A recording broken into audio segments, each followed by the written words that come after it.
Everything you need to know about the Assassin's Creed story in 3 minutes. Spoiler alert. Desmond Miles wakes up in a science lab to the sultry voice of Veronica Mars.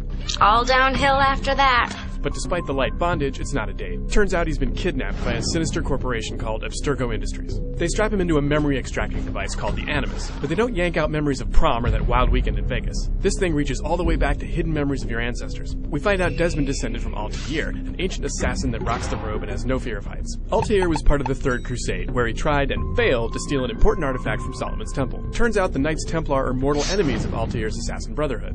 They want this artifact, one of the so-called Pieces of Eden, for themselves. But Altair's epic fail went beyond his botched treasure hunt. He also messed up the murder of Templar Grandmaster Robert de Sable. So assassin leader Al-Mualim lets Altair redeem himself by killing 9 men. These are real-life figures from the Crusades that profited from death and chaos. So, Altair heads to key medieval metros like Jerusalem and Damascus to whack these guys. But first, some grunt work.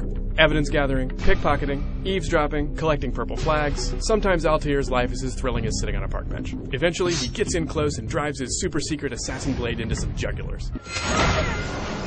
Back at Abstergo, Desmond slips in and out of the Animus, each time to check into a murder memory. The eggheads at Abstergo don't seem to mind letting Desmond wander around the lab at night unsupervised. Soon he discovers it's a modern-day front for the Templars. They want that ultra-magical piece of Eden for themselves, and they're willing to peel Desmond's brain like a plantain to get it. Over in medieval times, Altair finally kills that de Sable guy and figures out that his boss Al-Mualim isn't entirely on the up-and-up either. Turns out he's in league with the Templars, and he sent Altair on that kill fest to unite the warring Christians and Muslims against the Assassins. And that piece of Eden? Al-Mualim already has it. He tells Altair the Pieces of Eden are artifacts of mass illusion from a time before history. They're responsible for creating religion by manufacturing events like the parting of the Red Sea and other theological favorites. Altair doesn't take the news well. He confronts Al-Mualim, who cheats a bit by turning into a Jedi wizard. Look at the power I command! But Altair kills him and recovers the Piece of Eden, but not before a holographic map of the world pops out, revealing more Pieces of Eden around the globe. Looks like there's a whole lot of mind control going on. It's the end of the line for Altair, but not for Desmond.